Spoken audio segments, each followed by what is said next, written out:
Hello, my name's Adam Kielich. I'm the principal attorney at the Kielich Law Firm in Texas, and this is episode 2 of the Kielich Law Firm podcast. Today is also the first podcast that will actually deal with something law related. That first episode was just sort of me rambling about myself and what I do, so I could play around with some of the audio settings. I think the settings are okay for now. I'm not using a very fancy microphone, so the audio quality is kind of crappy. But if I do a few more videos and it seems like people are watching them and this is a good use of my time, then I'll probably update that equipment. But enough of that. Let's actually get to what we're talking about and the reason why you clicked on this podcast. And that's to talk about what an uncontested divorce is. And today we'll talk about those uncontested divorces, basically what they are, what the process is, who might want an uncontested divorce, some of the problems with uncontested divorces, and of course, I'm also going to talk about whether you should hire an attorney for an uncontested divorce. In case a disclaimer doesn't pop up in the text below, let me quickly say that this podcast does not create an attorney-client relationship. I'm not your attorney unless I happen to be your attorney. I'm not your attorney just because you watched this podcast or listened to it or whatever. And the information here is specific to Texas law. It might be similar to the laws in other states, and some of the general ideas might apply, but don't rely on that to be true. Really limit this information to just Texas law and the practice of divorces in Texas. And of course, every client situation is different. And of course, as well, every client situation is different. Every divorce is a little different, at least. And the general information that I give you in the podcast today should not be treated as specific advice for your situation. Sometimes the general rule just doesn't apply in your particular divorce. So when all else fails, I'm going to suggest that you talk to an attorney. Even if you decide you want to go out and handle your divorce on your own, there may be some huge red flag out there that an attorney is going to be able to flag down that you may not recognize. So all that said, let's go ahead and actually talk about divorce. Under Texas law, and for divorces, we look at the Texas Family Code. There's no such thing as an uncontested or a contested divorce. The law treats pretty much all divorces exactly the same way. When you get into the courts, there are such a thing as an uncontested docket, and that's really where this term uncontested divorce comes from. So what is the uncontested divorce?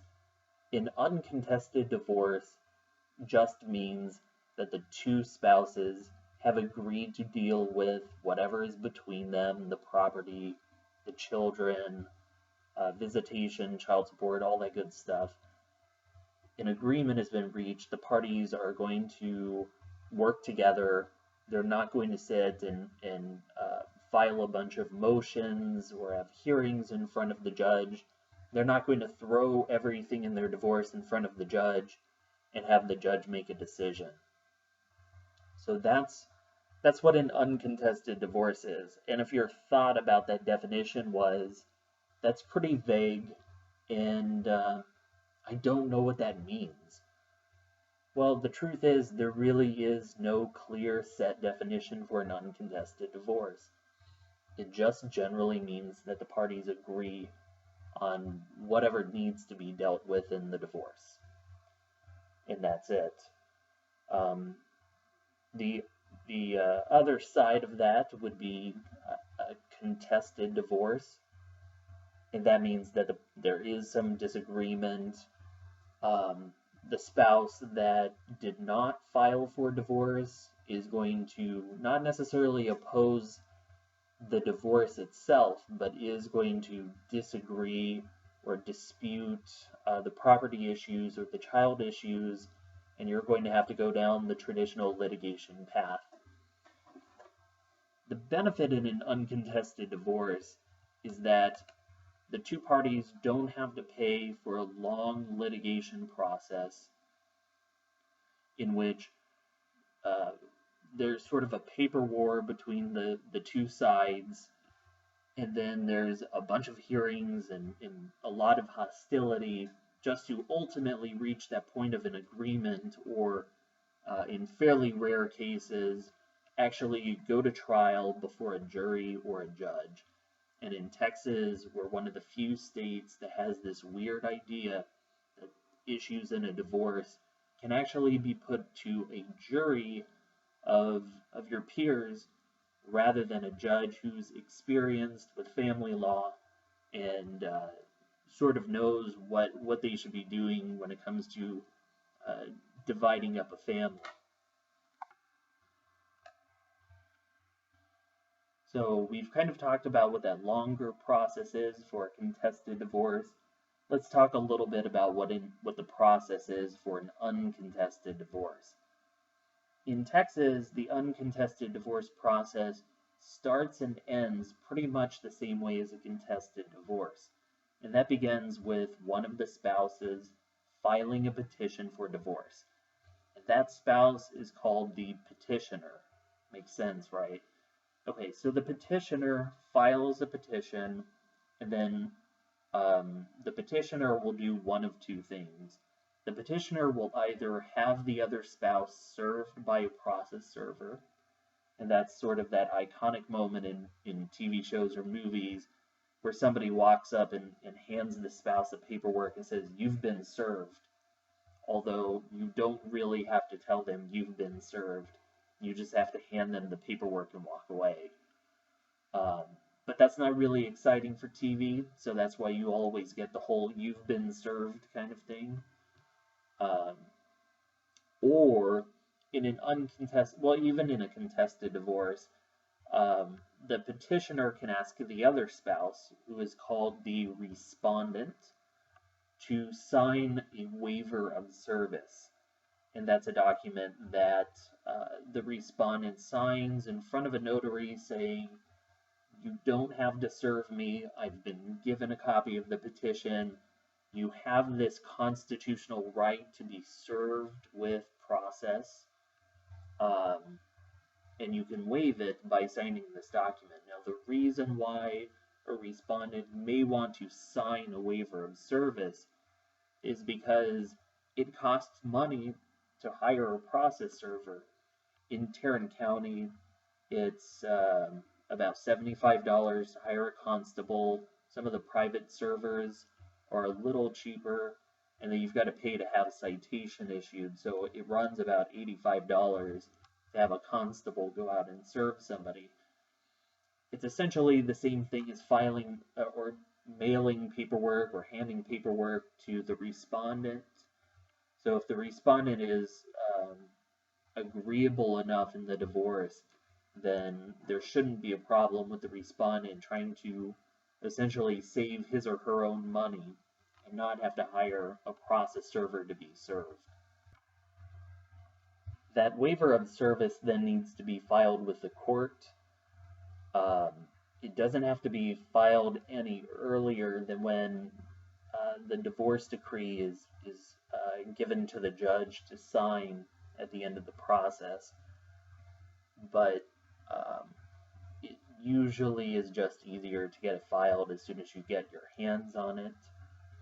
Now, the service issue occurs simultaneously with the most important time frame in a divorce, and that is the 60-day wait period for a divorce. In Texas, you cannot get a divorce quicker than 61 days after you file for divorce, unless you have a situation where there is domestic violence and you specifically ask the judge to waive that 60-day period. If you have an uncontested divorce, there shouldn't be any domestic violence. And so that means you're going to wait out that 60-day period, and then on the 61st day, you can go in and get your divorce. You want to make sure that that waiver is on file before you propose the divorce decree, or that you have had your spouse served by a process server. And if you've done that, the process server provides an affidavit of service in which the process server signs a notarized document saying that they served the respondent on a particular day and time, and you want to get that filed with the court as well. During that 60-day period, though, you're going to draft the divorce decree. You're going to make sure that any unresolved issues with the property or the children has been resolved, and you've put all of that language into the divorce decree so that all of the issues are settled. Then both spouses will need to sign that divorce decree, and then on that 61st day or after, you go before the judge, and depending upon the judge and the mood of that judge, some judges will just sign off on those proposed orders, or the proposed decrees without any kind of hearing, especially if an attorney is involved. If you're doing this by yourself, you probably will need to do what is called a prove-up hearing. And a prove-up hearing in most courts occurs in the very early morning at about 8:30 or 9 o'clock. You sit and wait your turn amongst all the other people looking to get divorced that day, and you go before the judge and read off a series of statements, or if you're with an attorney, the attorney can ask the questions and have you answer them. But basically, you're going to prove up all of the relevant facts in the divorce decree and all of the issues that you're resolving, and then the judge will sign the decree. Prove-up hearing usually takes about 5 minutes, maybe 10 if you've got something squirrely in your divorce decree. After that, the judge signs the decree and you're divorced. That's really all there is to the process. Now, in some counties in Texas, if you attempt an uncontested divorce by yourself without an attorney, you are a pro se party. And a pro se party in a divorce in certain counties is required to complete certain classwork or attend some sort of seminar to make sure that they understand the divorce process and what needs to go into the decree. Some counties also require those divorce decrees before you can appear before the judge to be reviewed and approved by an attorney hired by the courts.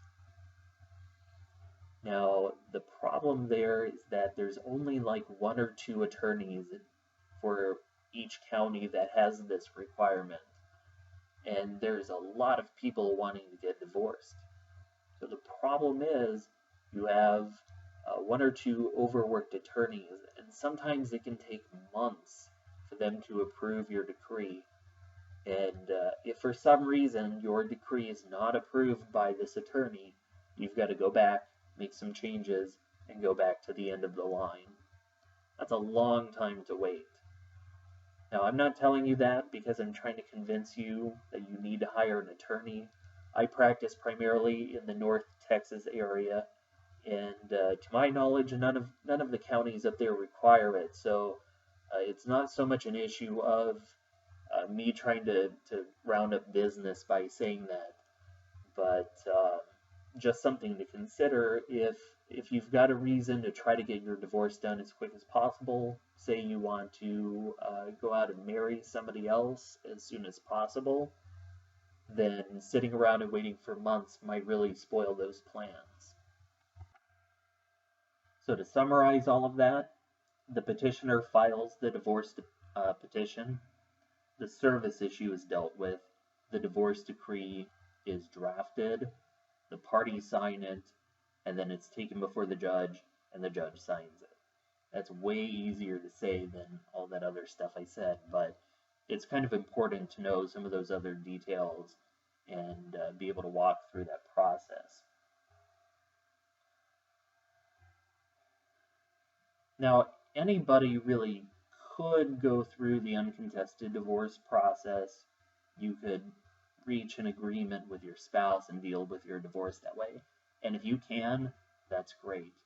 But an uncontested divorce requires both parties to be on board with that agreement. If you're the petitioner or you're going to be the petitioner and your spouse is maybe not so agreeable, you can't just force them to agree to the divorce because it's easier that way. They can refuse to come together with you to draft the divorce decree, or they can oppose it and want a hearing before the judge. They can file an answer after they're served with your petition, and that answer is pretty much going to take you outside of that uncontested divorce docket for the court, at which point the court is going to say, hey, good luck figuring this out for yourself.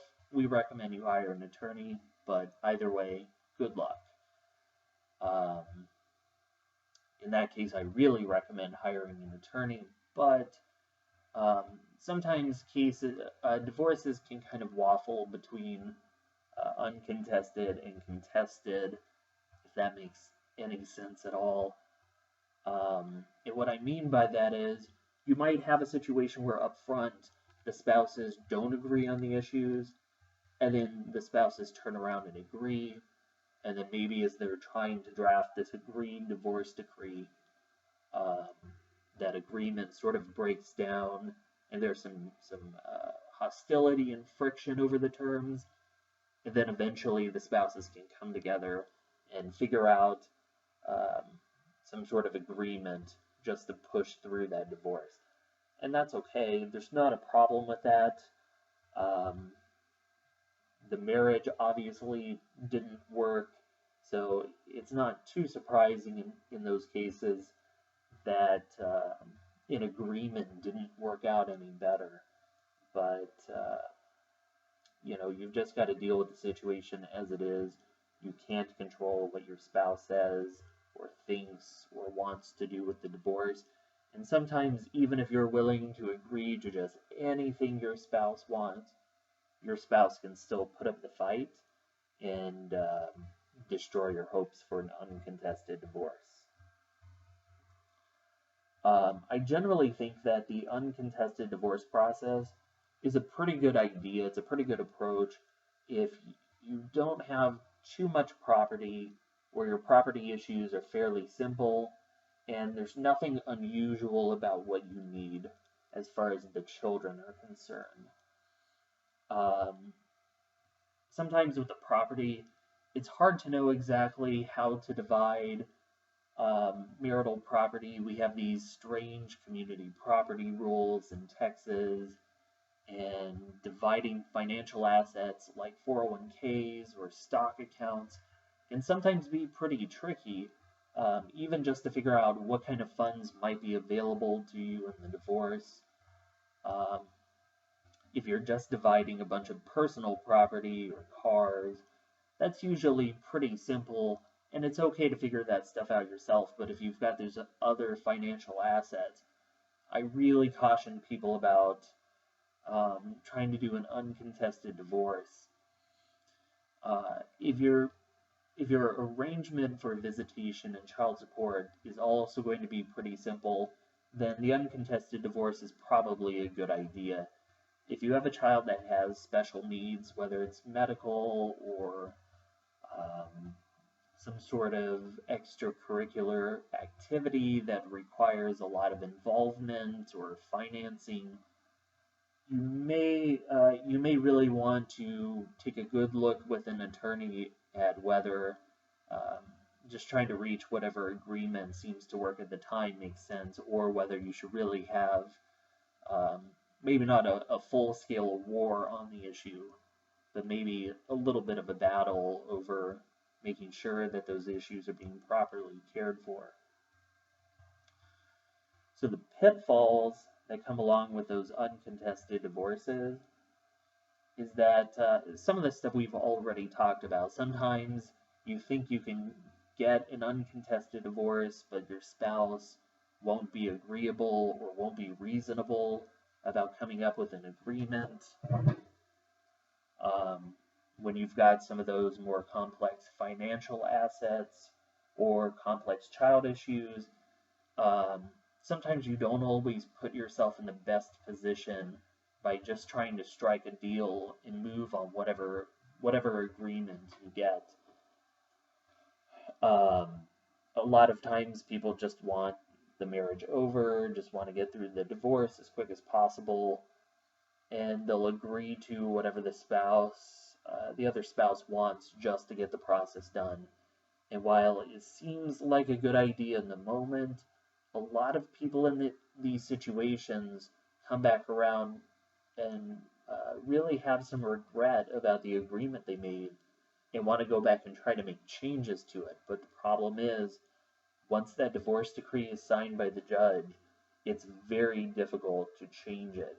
And as time goes on, it's increasingly more difficult to try to make any kind of changes to it. Once that judge signs the decree, you're pretty much done. You're pretty much going to be stuck with what you have.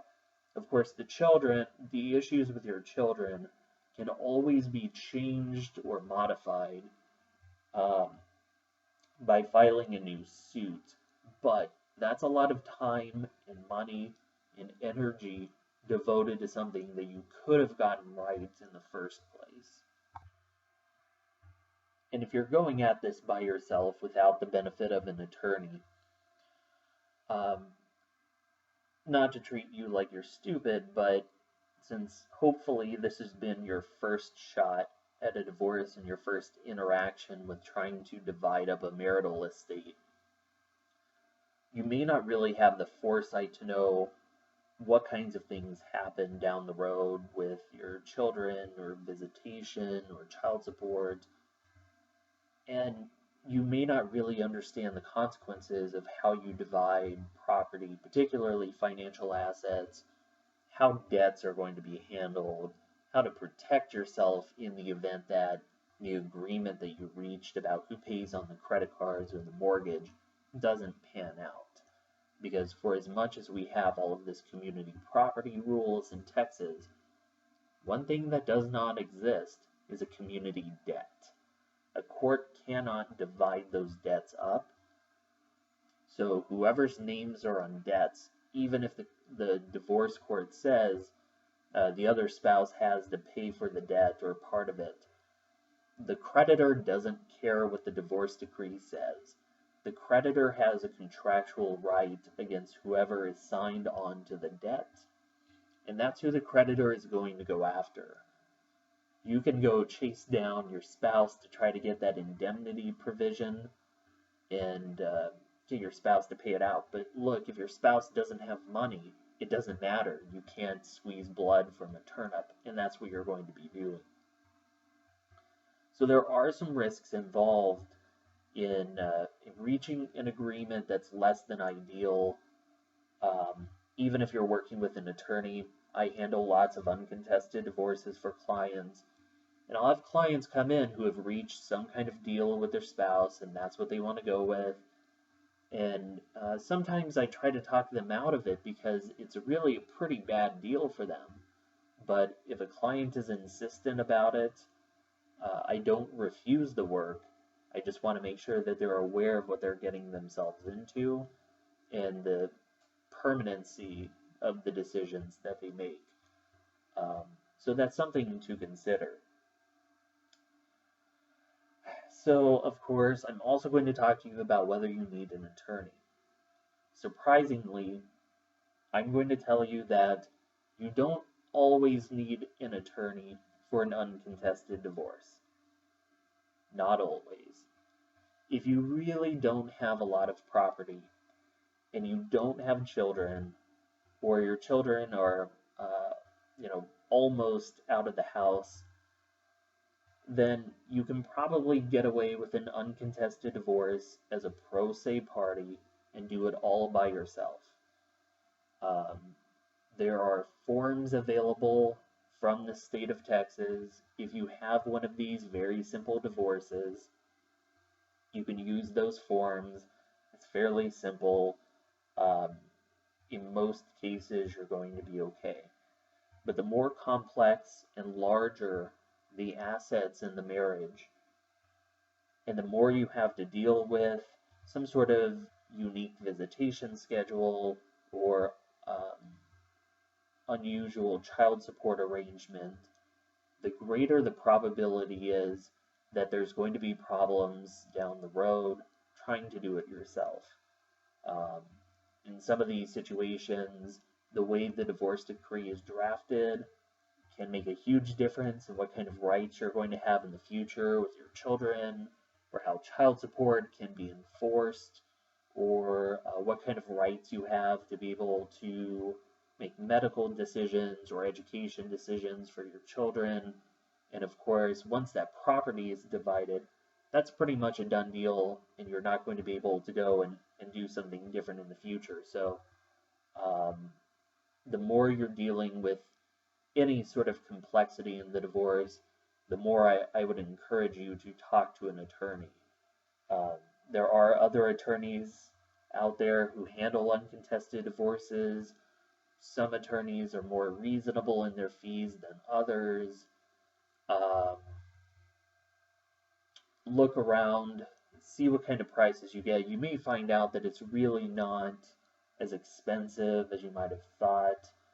Some attorneys might be more expensive than what you thought. But you can shop around. It's really kind of a buyer's market in the uncontested divorce space. So if you're getting really big quotes out of attorneys, maybe look around the internet or place some phone calls. Try calling your local bar association, see if they can give you some referrals, and check around. You can probably find some decent prices. And of course, hiring an attorney is also going to help out in the event that your would-be uncontested divorce turns out to be contested and your spouse is going to fight over stuff. You've already got that attorney on your side who knows your case, who's going to be able to switch it over and start sort of moving forward on protecting your rights in a more adversarial sort of divorce.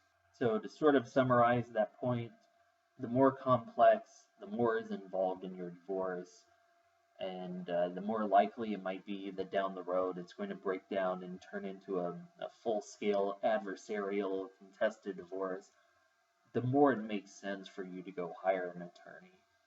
But before you go file paperwork on your own, I would say at least go look around on Google or whatever search engine you use and just take a look at the prices and see if it makes sense for your time to try to figure out the courts, try to figure out this paperwork, try to hope you filled it out correctly,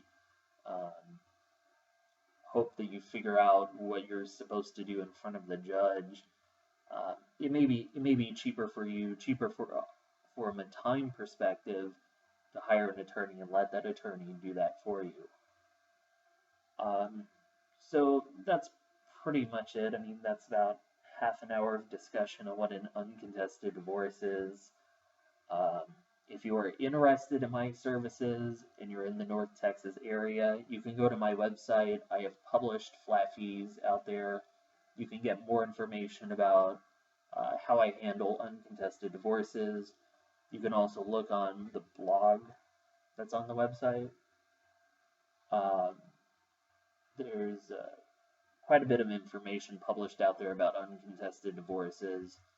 So you can get some more information, whether you're sort of on the fence about whether to hire an attorney, even if it's not me, or if you're just trying to get a sense of what this uncontested divorce is, or what a divorce is, wherever you are in the process. There's some good information out there, or at least I think it is. And of course, if you've got some particular topics about an uncontested divorce that you'd like to read more about in the blog, or maybe hear more about in the podcast, post some comments. Unfortunately, I won't answer individual questions about your particular case in the comments. it's dangerous. It's just not enough information out there for me to be able to provide you something useful. Um, if you're in Texas and you've got an issue with your divorce, call or email my office and we can see what we can do about that. Um, so that's pretty much it. Thanks for listening. I don't know what the next podcast will be about, but